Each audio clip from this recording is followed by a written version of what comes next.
Graça e paz, irmãos. Amém? Deus é muito bom, não é verdade? Muito bom, e a misericórdia dele dura para sempre. Vamos ler a Bíblia? Números capítulo 34, que vai ser o nosso estudo de hoje. Números 34. Disse o Senhor a Moisés: dá ordem aos filhos de Israel e dize-lhes: quando entrardes na terra de Canaã, esta será a terra que vos caberá em herança, a terra de Canaã segundo as suas fronteiras. Do lado sul será desde o deserto de Zim, acompanhando a fronteira de Edom. O limite do sul será desde a extremidade do mar Salgado para o oriente. Este limite contornará pelo sul a subida de Acrabim, passando por Zim, e chegará até o sul de Cades Barneia. Depois continuará na direção de Azar-Adar, passando por Asmon, onde a fronteira voltará até o rio do Egito e terminará nas praias do mar. Por vosso limite, ao ocidente tereis o Mar Grande. Este será a vossa fronteira do ocidente. Esta será a vossa fronteira ao norte. Traçareis uma linha desde o Mar Grande até o Monte Or. Do Monte Or traçareis uma linha até a entrada de Amate.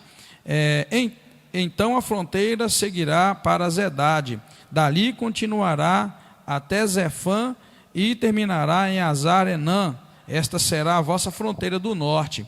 Por vosso limite ao oriente traçareis uma linha de Azar-Enã até Zefã.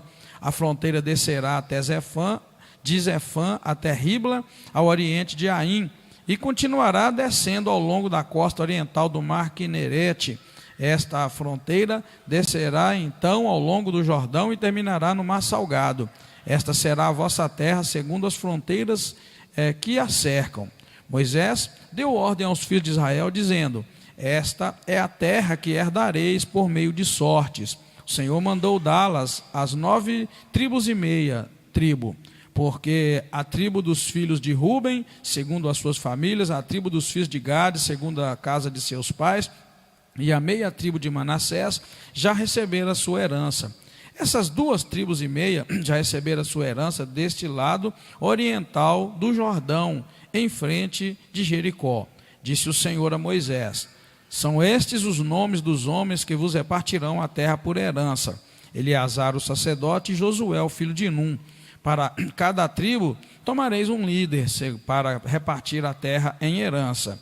São estes os nomes dos homens da tribo de Judá: Calebe, filho de Jefoné; da tribo dos filhos de Simeão, Samuel, filho de Amiúde; da tribo de Benjamim, Elidade, filho de Quislom; da tribo dos filhos de Dan, o príncipe Buque, filho de Jogli; dos filhos de José, da tribo dos filhos de Manassés, o líder Aniel, filho de Éfode; da tribo dos filhos de Efraim, o líder Quemuel, filho de Ziftã; da tribo dos filhos de Zebulon, o líder Lisafã, filho de Barnaque; e da tribo dos filhos de Issacar, o líder Paltiel, filho de Azã; da tribo dos filhos de Azer, o líder Aiude, filho de Selomi; da tribo dos filhos de Naphtali, o líder Pedael, filho de Amiúde. Estes são aqueles aos quais o Senhor ordenou que repartissem a terra em herança para os filhos de Israel, a terra de Canaã.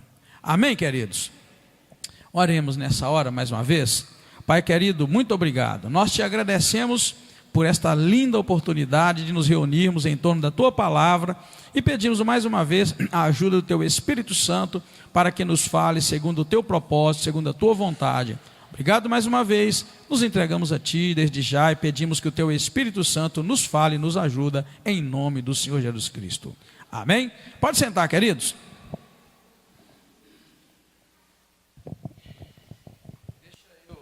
Deixa eu desligar um pouco de microfone aqui, que na verdade está ligado desnecessariamente, e aí o som começa a chiar. Amém? Quem leu esse texto em casa? Opa, está melhorando. Lê em casa, sempre que você puder, para que quando você chegar aqui, você já tenha uma noção. Esse texto então vai tratar das fronteiras de Canaã, dos limites da terra de Canaã. Então, esse texto trata de determinar com precisão as fronteiras da terra que o Senhor dá a Israel por herança. Obviamente, além das terras da Transjordânia, dadas às tribos de Ruben, Gade e a meia tribo de Manassés. Aqui Deus está tratando de mostrar as fronteiras da terra, pelo lado sul, lado norte, lado leste, lado oeste, e ele, claro, deixa bem claro que também pertence ao povo de Israel aquela parte ali antes de atravessar o Jordão, antes do povo de Israel atravessar o Jordão. Essas terras também são limites de Israel, e na verdade estudos mostram que até hoje Israel não conseguiu, na verdade, ocupar toda aquela área que Deus havia dado para eles, né? Bem verdade que eles deixam moradores lá, deixaram moradores no lugar que Deus pediu para que não deixasse, que fosse tropeço. E na verdade, até hoje eles não alcançaram, não ocuparam aquela terra toda, todas essas fronteiras que nós acabamos de ler. Bem, nós vimos aqui nomes de lugares. Do lado sul, um punhado de nome no versículo 3. No ocidente, versículo 6 vai falar para nós, e assim vai. Do lado norte, versículo 7 vai falar. Do oriente, que é o lado leste, nós vamos ver no versículo 11. Nós vimos ali, irmãos, o nome detalhado de muitos lugares. Isto nos chama a atenção pelo seguinte: que havia então um profundo conhecimento geográfico da terra. Esses versículos do 11 ao 12, na verdade, vai mostrar para nós um profundo conhecimento da terra. Porque para você dizer que ao norte tais e tais lugares será traçada a fronteira, ao sul tais e tais, a leste e a oeste. Então quer dizer, havia um conhecimento. Moisés estava passando para o povo, segundo a ordem de Deus, que o versículo 1 fala assim: disse o Senhor a Moisés. Está vendo? Então Deus disse para Moisés: dá ordem aos filhos de Israel, quando entrares na terra de Canaã, esta será a terra que vos receberá. E aí começa a traçar fronteira. Aí olha bem, Deus estava ditando aqueles lugares para Moisés, estava falando para Moisés. Então esse profundo conhecimento a gente vê que mostra o poder de Deus em conhecer todas as coisas. E é claro que havia ali também um pouco de conhecimento dos espias, de Josué e de Calebe, que entraram, olharam a terra um pouco. A gente não sabe até quando eles mapearam a terra. Mas para e pensa, se você seguir na nossa linha de estudo da Bíblia, que isso é muito bom, então você entra na viagem com eles. Você está andando, você está vendo os conhecimentos. Aí quando chega agora nesse momento, Deus vai e fala com Moisés: olha, Moisés, diga ao povo, quando eles entrarem lá, vai ser assim. Eles vão traçar fronteiras nesses lugares. Começando, né, no nosso caso aqui, riscando de cima, lado, embaixo, tendo o mar Mediterrâneo, que é o mar grande do outro lado. Aí quem falou aquilo? Quem falou aqueles lugares para Moisés? Deus. Não é? Não tirou do nada. Deus falou: ó, fala, Moisés, avisa para ele. E um detalhe: Deus está mandando Moisés falar para eles. Por quê? Por que Deus está mandando Moisés falar para eles: ó, quando entrar na terra vocês fazem isso? Por quê? Quem lembra? Porque Moisés vai morrer. Não é? Olha como é que Deus é lindo, Deus é perfeito. Então aqui a gente vê esse conhecimento geográfico todo, prova o quanto Deus é conhecedor de todas as coisas. Aí lá na frente eu peguei um mapa, eu procurei muitos mapas e consegui achar um mais claro um pouquinho, para dar para a gente ver os locais onde Deus mandou traçar os limites de Canaã, da terra prometida, tá? Esses são os limites da terra de Canaã. Tanto que o versículo 2 diz: a terra de Canaã segundo as suas fronteiras. Então ali eram as fronteiras norte, sul, leste, oeste, né? E a gente vai ver isso aí. Então esse profundo conhecimento já chama a nossa atenção para o quanto Deus é conhecedor de todas as coisas. Deus sabe de tudo, amém, irmãos? E a gente pode confiar em Deus. É muito bom a gente aprender a confiar em Deus, sabendo que Deus sabe de tudo. Se você acompanha a leitura como nós estamos indo devagarinho, você vai ver que Deus falou para Moisés coisas que ele não sabia, que estava do lado de lá. Essa precisão toda que Deus falou para ele, Deus deu para ele um mapa da terra. Na verdade, Deus deu para ele aqui agora um mapa da terra. Ó, as fronteiras serão essas, viu? Risca lá e avisa para eles, quando eles entrarem, para eles prestarem atenção. É essa terra que eu estou dando a eles por herança. É essa terra que eu estou dividindo entre eles. Lá dentro será feita a divisão por sorte, né? Nós sabemos que a palavra de Deus usa esse termo. Então, na verdade, irmãos, a gente percebe que os espias entraram na terra, e assim então ficam traçados os limites da terra de Canaã, a sul e a norte, versículo 3, 6, 7, a oeste e ao leste, versículo 11, então encerra ali para nós os limites da terra, em todas essas áreas, que o povo de Israel tinha o dever de entrar lá e tomar posse, Deus estava dando para eles. Então Deus, como proprietário daquela terra, estava desapossando as pessoas de lá e falando para Israel: entra e toma, porque esta é a terra que eu estou dando para vocês por limite, estou dando por herança. Um detalhe é que a divisão da terra seria por sorte. Aliás, a distribuição em tamanho seria feita como? Quem lembra? Quem é que ganharia mais terra e quem ganharia menos terra? Então já estava definido, Deus já pôs uma regra, ó, vai ser assim.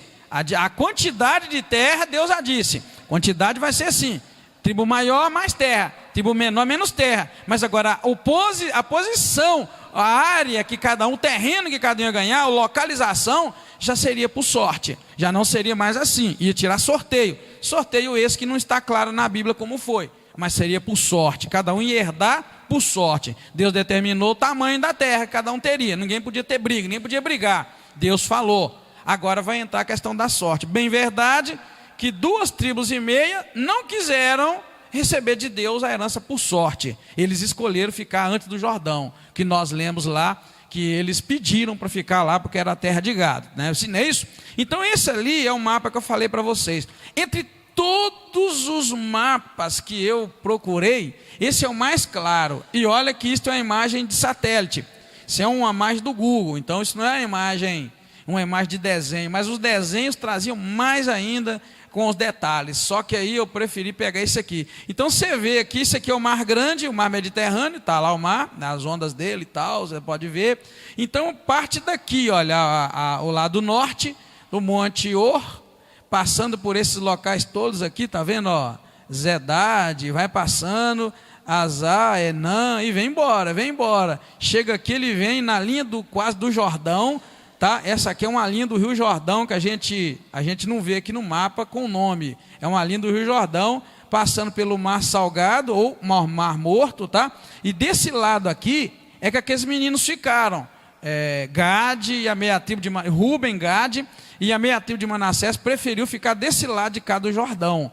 Eles não atravessaram. Israel vinha assim, ó. Vamos dizer que aqui estava onde Israel estava escravo do Egito. Aí Israel veio andando, atravessou o Mar Vermelho, veio seguindo, chegado num determinado local aqui, quando o povo pecou, Deus, em Cades Barnea, Deus fez eles rodar doido aqui 40 anos no deserto, né? Ficou aqui perdido, rodando, e aí eles atravessaram, estão vindo por aqui, ó, tá? E é aqui que Gileade, é Gileade no mapa.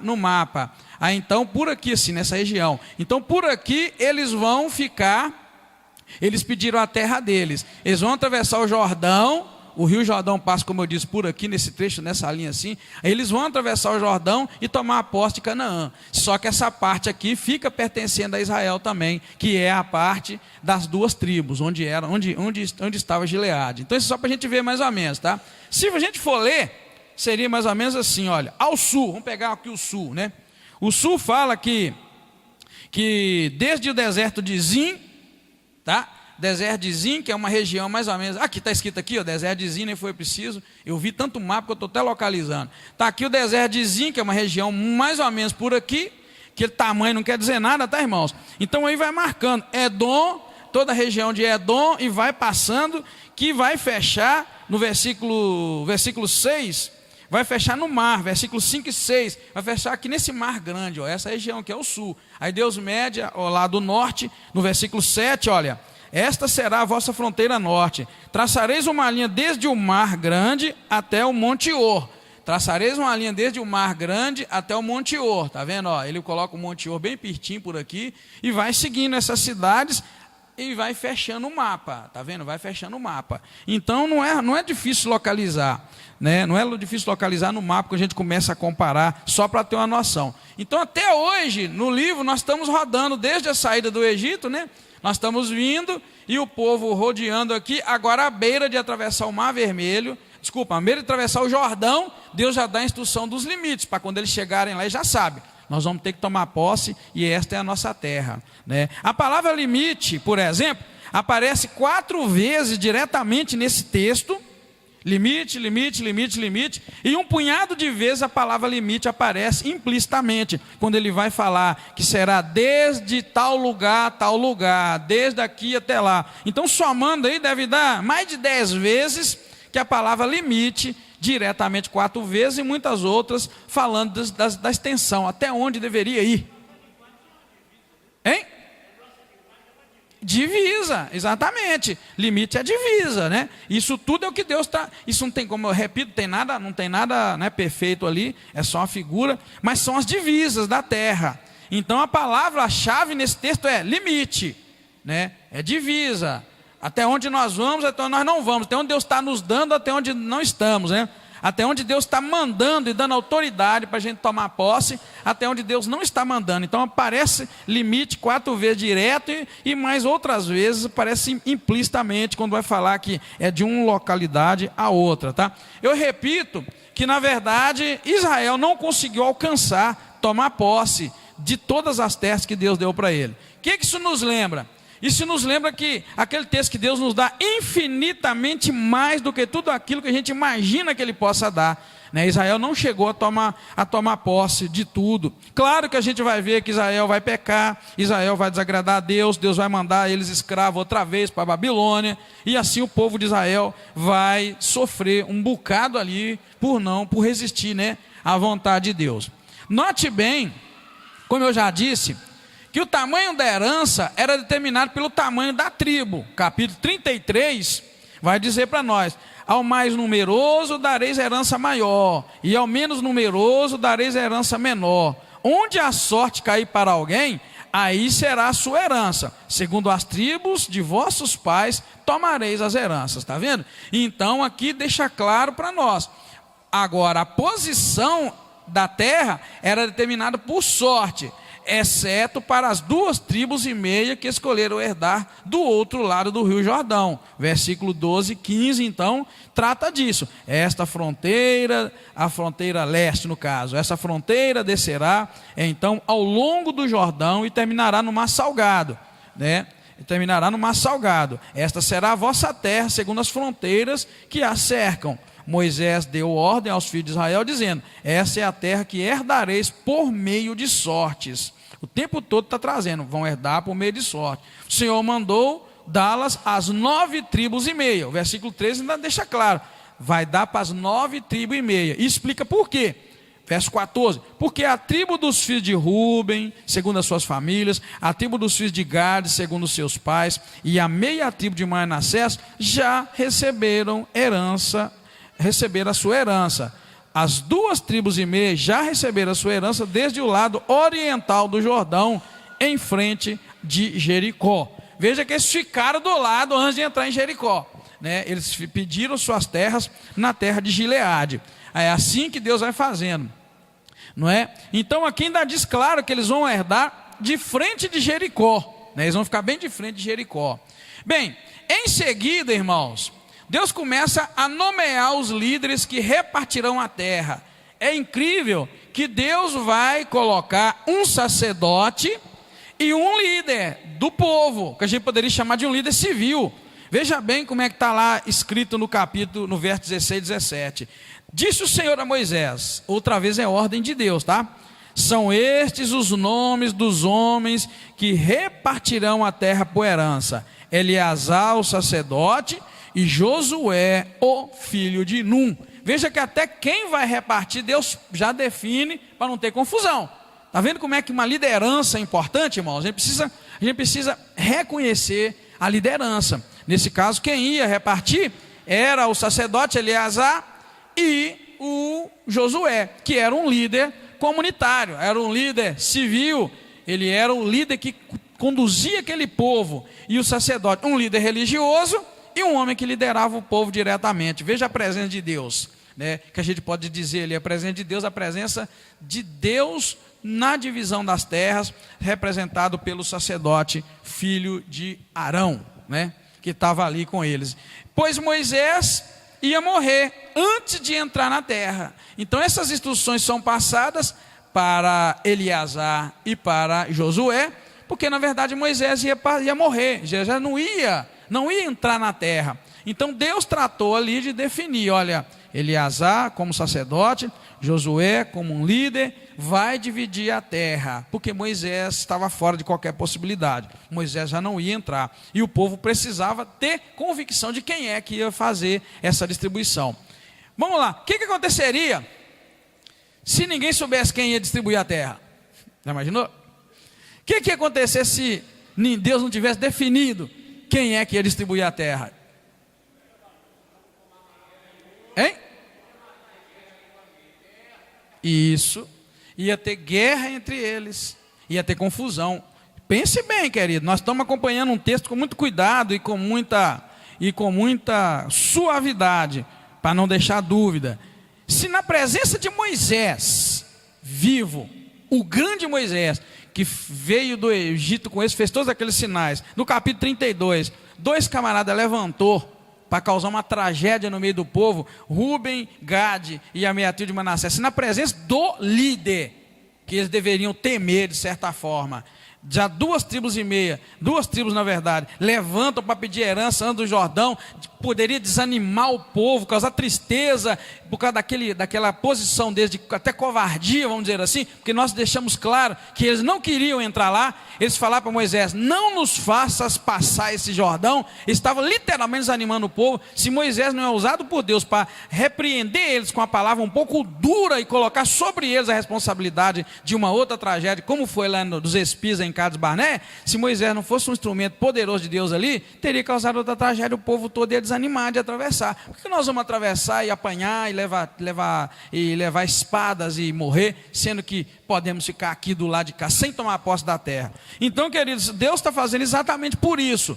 Se não fica muito definido que 2 homens estão responsáveis por dividir a terra, você não imagina o que ia acontecer com um bando de gente rebelde, que se rebelava contra Deus, como o povo de Israel rebelava. Se na presença de Moisés fizeram isso, lá a farra ia ficar solta.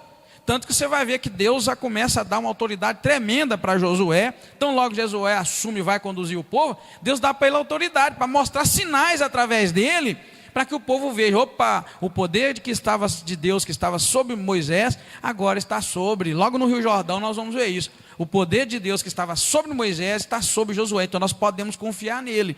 Então, queridos, essa pergunta minha é só para os irmãos aí acompanharem. Um povo que tão rebelde, que na presença do grande líder Moisés, já quis tomar uma posição de herdar a terra antes de tomar posse, certamente na presença de Josué ou de qualquer outro líder, a coisa ia ficar feia. Então Deus dá essas instruções para dividir e dar autoridade. Ele está dando autoridade para Josué e para Eleazar liderar o povo e dividir a terra. Ou seja, obedeçam eles, porque é eles que vão fazer o povo herdar a terra prometida. E é claro que lá em Josué, capítulo 1, Deus cuida de animar Josué, né? Dizer para Josué, Josué, como eu fui com Moisés, eu serei contigo e tal. Deus anima Josué. Então de fato, eles iam travar guerra entre eles, ia ser um tal de querer a terra tal, e de eu não quero aquela. Então Deus já está definindo tudo e dando autoridade para esses líderes, né? E logo em seguida, Deus também, né, vai deixar claro quem seriam os representantes de cada tribo para repartir a herança. Está vendo? O 17 coloca na mão de Eleazar, o sacerdote, e Josué, filho de Num, a responsabilidade de repartir a herança. Mas, verso 18 diz Deus, para cada tribo tomareis um líder para repartir a terra em herança. Ou seja, cada líder daquele receberia a terra em nome da sua tribo. E essa parte aqui, o esclarecimento que tem é, para cada tribo tomareis um líder para repartir a terra em herança. Não é que eles iam repartir, ajudar os dois a repartirem. Eles na verdade iam receber a herança que pertencia àquela tribo. Por Judá, fulano vai receber. Ou seja, vamos ser sinceros, toda a terra tem que ter um dono, não tem? Seria aquele que receberia, assinaria, se tivéssemos um documento, chamar assim, de escritura, seria aquela pessoa que ia receber aquela parte de terra por herança e pertenceria para sempre àquela tribo. Judá, Manassés, Issacar, Manassés no caso é só meia tribo, porque a outra metade ficou do outro lado. Então a gente nota, irmãos, a precisão de Deus. Não haveria confusão nenhuma, porque até quem ia receber a terra, Deus já disse, fulano vai receber a terra pela tribo do pai dele, e acabou. Não tinha aquele negócio, é eu, é aquele. Não, é esse que vai receber. E Deus começa a nomear cada um que vai receber sua terra pela sua família. Aí aquela lei que Deus estipulou lá atrás, as leis das ofertas, as leis da possessão, da posse de terra, a lei do descanso da terra a cada 7 anos, depois a lei do jubileu, que a cada 50 anos a terra voltaria para o seu dono original, aí cairia sobre a pessoa que está aqui. Claro que ela não ia viver 1000 anos, mas na verdade sabia, essa terra aqui vai ter que voltar para Caleb, ele que é o dono, é o proprietário dessa terra pela tribo do pai dele, voltaria, você poderia comprar, exploraria tantos anos, voltaria para o dono original. Ninguém seria dono perpétuo da terra, a não ser aqueles a quem Deus deu a terra por herança. E se o povo cumprisse a Bíblia, ia ser uma coisa linda, está vendo que coisa bonita? Seriam donos e donos e donos e donos, e acabou. Pastor Marcinho lembrou muito bem, cuidar de Deus para que a herança não passasse para outra família, não se poderia casar fora da família. Por isso que aqueles homens de Israel preocupavam em buscar alguém da família, da casa. Não era tanta preocupação com a mestiçagem, sei lá como é que chama, se existe essa palavra, não era tanto para se formar mestiços. A grande preocupação era com a herança, para não passar ela para outra família. As pessoas casam por herança hoje, não é? Tem gente que malandro casa por herança. Naquela época não existia isso. E depois, Deus é tão perfeito nesse princípio, irmãos, que deveria existir até hoje, é que não haveria ganância por terras. Hoje você encontra um camarada que tem muitos mil ou milhões de alqueires de terra, enquanto o outro que não tem um pedacinho para o barraco dele viver, por causa disso. Se fosse respeitar os princípios de Deus, irmãos, da distribuição da terra, já falei isso aqui outro dia, seria a coisa mais linda, todo mundo teria, e você ia comprar uma terra, por exemplo, não importa, você podia alugar o uso de tantos milhões de alqueires, mas a Bíblia diz que 50 anos voltaria para o dono dela. Então, ia acontecer o quê? Para que comprar? Eu não vou ser dono. Então aconteceria o modelo de arrendamento, não é assim? Você ia arrendar, e você sabia que podia arrendar só por tantos anos. E não havia como vender a terra, não podia, tinha que voltar para o outro de acordo com a lei. Então, olha que justiça linda e maravilhosa. Só que isso se perdeu e virou o que virou hoje. É isso, a terra do Senhor é a terra e a sua plenitude, o mundo e os que nele habitam, diz o Salmo. E é a verdade, querido. Eu sinceramente, eu fico muito triste quando os recursos que Deus fez, que Deus criou, que ninguém pode imitar, virou instrumento de barganha das pessoas. Não dá certo. A água, ninguém faz a água, não tem como fazer. A terra ninguém faz. A gente não deveria, queridos, fazer o uso desta forma, sabendo que não pertence a alguém, pertence a Deus. Você vê que um imóvel nessa região aqui, há uns anos atrás, não sei agora, era 250 mil, um imóvel vazio. Com 250 mil você compra sítios em alguns lugares do Brasil. Por que essa diferença tão grande? Um metro quadrado tão caro numa cidade do interior como aqui. Por que isso? É isso que acontece quando as pessoas se afastam dos princípios básicos de Deus.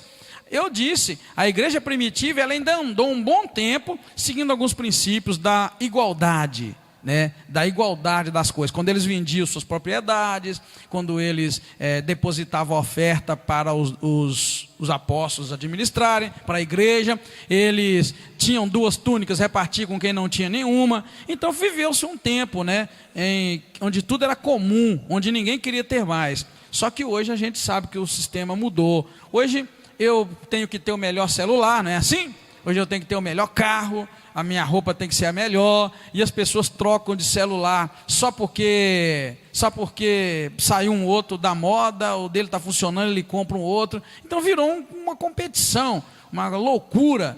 Todo mundo quer parecer melhor do que o outro. E não é assim que Deus fez as coisas.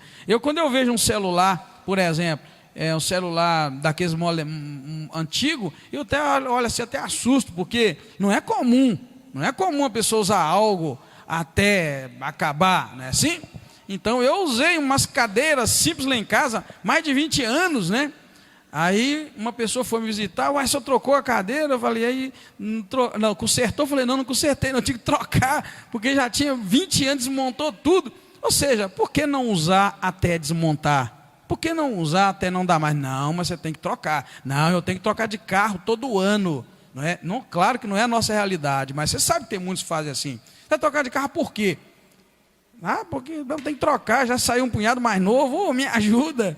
Não é assim. Então a gente sabe que Deus, então, ao estabelecer esses limites, essas regras, Ele está colocando para nós algo de muita utilidade, só que a gente não presta atenção.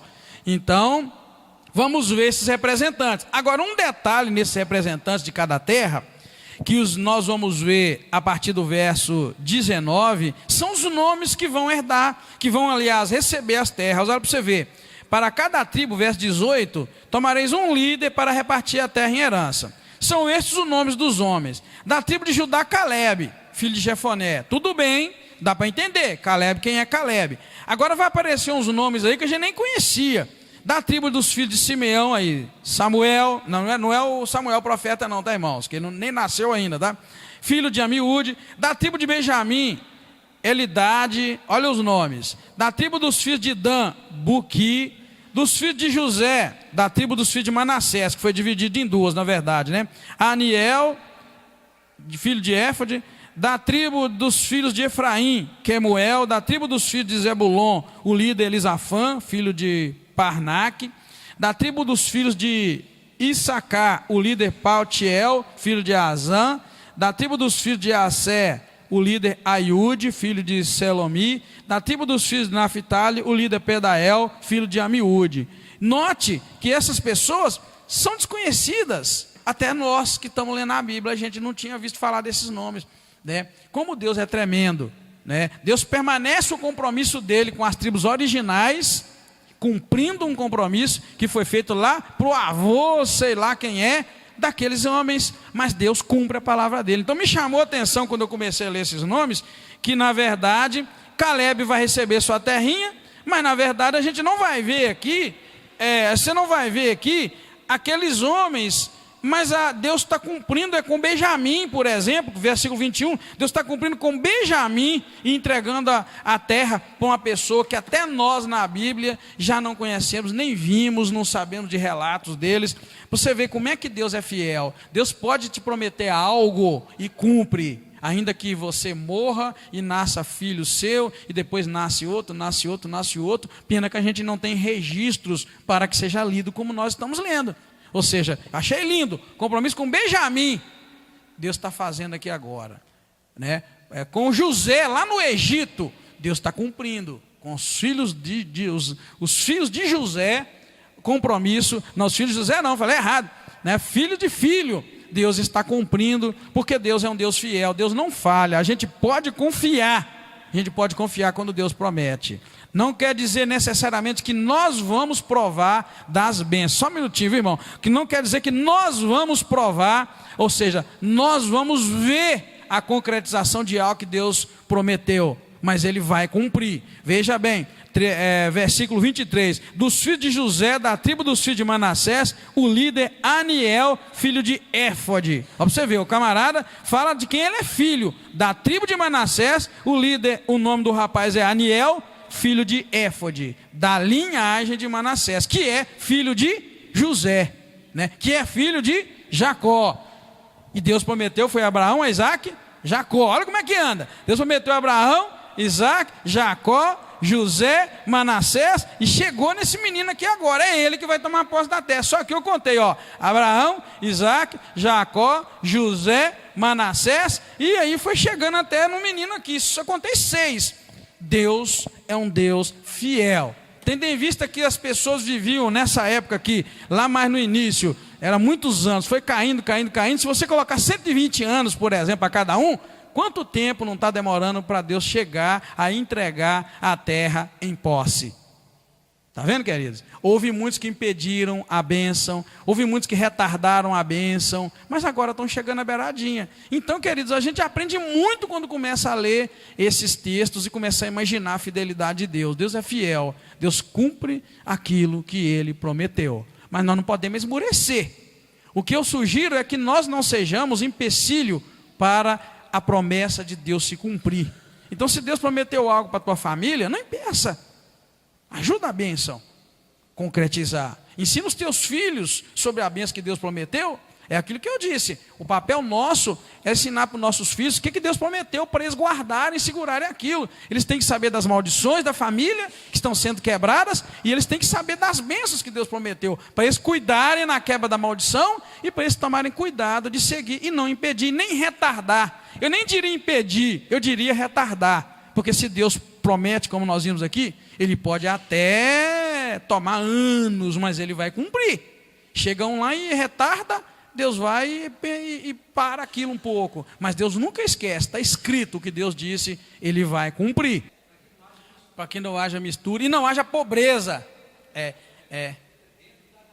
Dentro da tribo, e esse princípio Deus colocou, a gente viu, né, no estudo, é que Deus também não queria que houvesse pobreza, escravo. Tipo, vamos dizer que eu sou da tribo de Judá, o irmão é da tribo de Naftali, peguei uma tribo lá. Aí eu empobreci, você vai e me socorre, adquirindo minha terra de alguma forma. Então, vinha um irmão e resgatava aquilo, para que não houvesse escravidão entre Israel, para que nenhum israelita fosse escravo de outro israelita. Coisa linda demais, irmão. Então a gente vê, dentro dessa questão, o cuidado de Deus na divisão da terra, criando um princípio em que não haveria pobre, e também não ia adiantar você querer possuir a terra do outro. Primeiro que Deus estava falando de se você comprar, vem um outro, vai remir, né? O outro vai fazer remissão daquilo.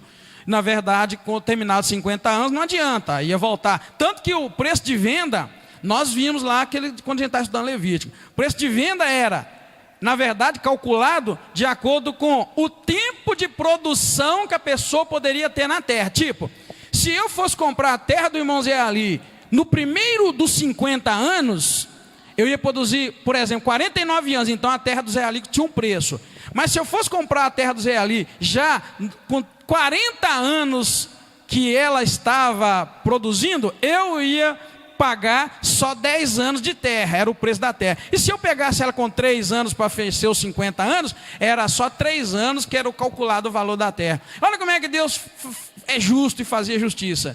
Não tinha como você passar a perna no outro. Era uma coisa muito bonita, mas infelizmente a gente sabe que as pessoas perderam esse valor. Eu atribuo isso a um negócio chamado capitalismo. O capitalismo é que tem essa loucura para ganhar dinheiro e para querer ficar rico e ficar milionário. Tem uma ideia aí de você tem que ficar milionário até tantos anos, senão você não fica mais. Meu Deus do céu, para que isso? Deus tenha misericórdia, amém? Vamos seguir então. Nós podemos concluir então, queridos, que vendo que o tempo todo a palavra de Deus vai falar sobre limites, nós podemos concluir que, assim como Deus mostra os limites das terras, temos limites a respeitar em todas as áreas das nossas vidas. Dentro dos limites determinados por Deus, nós temos grande liberdade, mas fora desses limites, nós nos tornamos escravos de nós mesmos e também nos tornamos escravos dos nossos inimigos. Isso aqui tudo vem falar de limites. Olha, aqui pertence a vocês. E eu aprendi, estudando esse texto, essa verdade aí, ó, que dentro dos limites, nós temos que primeiro reconhecer nossos limites. Primeira coisa, quais os limites que Deus colocou em mim? Então eu tenho que ficar dentro daquele limite. Porque se eu ficar dentro dos limites que Deus colocou para mim, eu vou ter liberdade. Mas se eu sair desses limites, eu acabo me tornando escravo de mim mesmo, ou escravo dos nossos inimigos, ou do nosso inimigo, do inimigo das nossas almas. Vamos lá, no limite pessoal, se Deus me deu um limite, uma fraqueza, é melhor que eu fique dentro deste limite e não queira passar. Se eu ultrapassar esse limite, eu corro riscos, sérios riscos. o meu negócio, a minha fraqueza, o meu limite é roubar. Eu pego as coisas dos outros. Fica dentro do seu limite, que você vai ser feliz. Opa, eu posso ir até aqui. Se eu for daqui para lá, eu vou roubar. Mas e qual a situação, pastor, por exemplo, que a gente sabe o limite da gente, que vai roubar? Vamos pensar uma situação onde uma pessoa boa, tranquila, que nunca roubou, pode roubar. Eu estou com uma na cabeça aqui, vê agora. Hein? Eu pensei numa outra, eu pensei na política. Quantos crentes que você conhece, ou não precisa ser crente não, quantas pessoas você conhece que nunca roubou nem um pão na padaria e entra lá e depois se enrola todo com roubo? Limite, querido. Tinha um ladrão lá dentro dessa pessoa o tempo todo, mas ela estava dentro do limite. Quando você está dentro do limite, você tem liberdade. Deus está contigo, mas quando você passa do limite, chama cleptomaníaco. Às vezes a pessoa é rica, a pessoa é de bem, não é que seja rica. A pessoa tem necessidade de roubar e sai rouba coisas insignificantes. Você falou o quê, Ninja? Roubar o quê na padaria?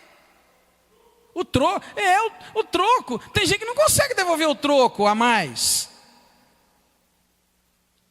Tem gente. Mas eu pensei mais na área da política, porque talvez você já viu, não, mas não pode, um camarada tão bom entrou nessa. Limite, querido, Deus não queria que ele fosse para a política. E vou ser sincero, você entrar na política, você tem que saber mesmo se Deus expandiu o seu limite até lá, porque são muitas possibilidades. Tem gente que não pode ter um cargo de confiança para falar sobre limite. Não como nós estamos falando aqui, mas dentro do mesmo assunto. O rapaz tinha dificuldade que roubava. Aí um dia ele vai na feira para provar mesmo que ele não ia roubar mais. E não aguentou, rapaz. Rodou para um lado, rodou para o outro, viu que as bancas de maçã bonitas e rodeou só para provar. Daqui a pouco ele estava pegou maçã e roubou. Não tenta, querido. É isso, esses limites das terras que Deus estava dando. A grande lição que eu peguei é: nós temos limites, dentro do limite a gente é feliz. Fora dele, você vai cair. Qualquer homem, qualquer mulher vai cair se passar dos limites que Deus pôs para nós. Por isso que eu falei da política. Que eu já vi muito homem, muito sincero, muito honesto, gente boa, entrou para a política, se danou todo. Porque eu tenho certeza que Deus não havia expandido o limite para suportar as tentações do local chamado um cargo político, tá? Tem muitas pessoas que são boas, quando entra num cargo de confiança, o camarada começa a desviar a verba para a casa dele, para o consultório dele, para a fazenda dele. Não podia chegar lá. Não são todos, irmãos, que vão morrer pobre. Olha, presta atenção. Não são todos que vão morrer pobre trabalhando com as milhões do outro, não. O camarada costuma tirar um aqui, outro ali. A honestidade é privilégio, irmãos, de alguns, e deve ser uma regra na nossa vida. Mas tem gente que não aguenta. Tem gente que vê, o patrão não está vendo, vai levar para casa. E a gente precisa clamar a Deus. Esses limites eu aprendi muito sobre eles. Cada um de nós tem limite. Cada um, irmãos. Nós temos limites. Quando você reconhece o seu limite, você não cai. Eu sempre disse, aquela pessoa que sabe que é fraca, ela não vai cair nunca. Eu sempre disse isso. A pessoa que sabe que é fraca, ela não vai cair nunca, porque ela sabe que é fraca, ela não vai aventurar. Agora, aquele que aventura, que acha que pode, tomba e cai. A gente precisa ter essas vigilâncias. Esse instinto, querido, de limite, a gente tem que orar a Deus muito para a gente conhecer os nossos limites. Eu, há uns 10 anos atrás, eu achei R$600 na porta de um banco. Banco Itaú, do Canaã. E a minha primeira atitude foi catar o dinheiro depressa e dar para um camarada que estava saindo lá de dentro. Era mais ou menos 6h30 da manhã, por aí, não tinha movimento nenhum. Aí eu fui lá com um irmão, hein? Você vê, né? Não é daqui de Patinga. O irmão estava comigo. Quando eu desci do carro, aí a mente da gente grava a cena direitinho. Quando eu desci do carro, tinha uma bicicleta com uma criança na garupa da bicicleta. A bicicleta encostada no meio-fio assim, e uma criança na bicicleta, na garupa. E vinha um homem de lá, um homem só no banco, era 6h30, por aí, 7 da manhã, não lembro, não tinha movimento ainda, então deve ser isso mesmo. E um homem só passou no negócio de rodar e estava vindo, passou aliás naquela porta, falei errado, e estava vindo. E R$600 espalhado no chão, o homem tinha acabado de passar. Eu não pensei duas vezes que o dinheiro era dele, e peguei o dinheiro e devolvi. Na hora que eu devolvi, o irmão ficou bravo comigo. Mas pelo amor de Deus, mas é exatamente o tanto que eu precisava. Falei assim, ô irmão, não estou te entendendo, você precisava? Como assim? Falei, irmão, para e pensa, vamos rever a cena. 6:30 da manhã, não tinha ninguém no negócio. Um carro, uma bicicleta aqui, bem em frente à irmão, do Canaã. Bicicleta aqui, uma criança na garupa, um camarada só, vindo de lá e rápido ainda. O dinheiro espalhado, irmão, assim, um punhado de notas de 100, tudo 100. Falei, o camarada passou, será que ele passou por cima, irmão? E de quem mais poderia ser? Falei, pelo amor de Deus, na hora eu vi um filme inteiro, em segundo, catei o dinheiro, gritei o homem, e devolvi, nossa, pelo amor de Deus, muito obrigado, moço, nossa, Deus do céu, o que eu ia fazer sem esse dinheiro? O camarada ficou bravo, o tanque precisava, eu podia ter dado uma lição maior agora que me vem na cabeça. Rapaz, é difícil, mas tem gente que não tem esse mesmo senso, porque não chega no limite dele. Eu ia pegar aquele dinheiro, eu ia ficar muito feliz, 600 contas assim há 10 anos atrás, mas na verdade, irmão, como é que eu ia ficar pensando que era daquele homem? Eu prefiro errar entregando o dinheiro para ele e a minha consciência tranquila, porque no filme ali tinha que ser dele, não podia ser de outro. Eu acho que eu não ia passar em cima de 600 reais, não ia ver. E depois, querido, eu juntei com tudo o horário e tudo. E no mais, querido, é melhor você dormir em paz, o seu coração em paz, do que você pegar 600 reais e depois pensar, podia ser o dinheiro, sei lá de quê, do homem. E se não for dele? Eu também não estou tranquilo, se não foi dele, ele levou 600 reais. Mas eu estou dormindo em paz desde então e tenho comigo. Que claro, e o meu limite está tranquilo, eu estou em paz, eu dormi em paz desde então, colega, fiz uma boa obra, glória a Deus. E certamente Deus me deu muito mais do que 600 ao longo do tempo, ao longo desses anos. Mas na verdade é questão do limite que eu quero dizer. Tem gente que não chega a esse limite. O irmão lá queria pegar os 600 para ele. Eu já penso que estava ali, calculei. Agora se não tivesse ninguém, eu falei com ele. Falei, irmão, se nós chegasse ali 30 segundos depois, ou 1 minuto depois, nós tínhamos levado 600 contos. Então, querido, a gente precisa muito da graça de Deus. Porque já me ocorreu também de alguém me abençoar da mesma forma. Já me ocorreu de não colocar, não identificar um depósito, por exemplo, e eu fiquei desesperado, fiquei doido. Quando eu cheguei no banco, o camarada, não preocupa não, porque é feita auditoria todos os dias, e todo o dinheiro que entra ainda é filmado ainda. A pessoa abre o envelope, eu não sabia, a pessoa abre o envelope com uma filmadora filmando aí de cima para baixo, e alguém junto dele, auditando e ajudando a somar, o seu dinheiro está aí. Aí eu falei, mas o camarada roubou o dinheiro, o que eu vou fazer? Eu falei, moço, mas não roubou, me garantiu. E de fato, terminou o expediente, eu fui procurar, estava lá, não, quando eu falei tudo que eu tinha feito, para quem tinha mandado, a pessoa, não, o seu dinheiro está aqui. Então eu fiquei muito feliz que poderia um funcionário ter metido a mão e levado. Então a gente precisa de entender, tá, irmão? Então lição para nós, Deus pôs limites na nossa vida. Se você respeitar esses limites, você será uma pessoa cheia de liberdade, uma pessoa livre, muito abençoada. Mas se você passar para fora desses limites, você vai se tornar escravo, ou de você mesmo, ou então se torna escravo do inimigo das nossas almas. Amém, queridos?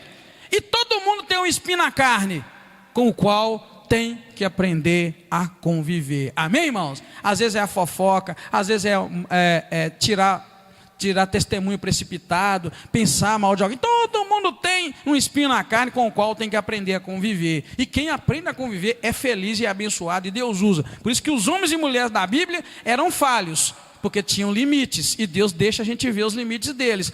O único que não tinha limite era Jesus, tanto que ele tinha a plenitude de Deus. Tirando dele, nós temos nossas fraquezas, nossos limites. A gente só tem que aprender a respeitar. Ou seja, até aqui, não cansa de vir exemplo. José do Egito é o melhor exemplo de um homem que sabia os limites da sua vida. A mulher tentou ele uma vez e foi tentando.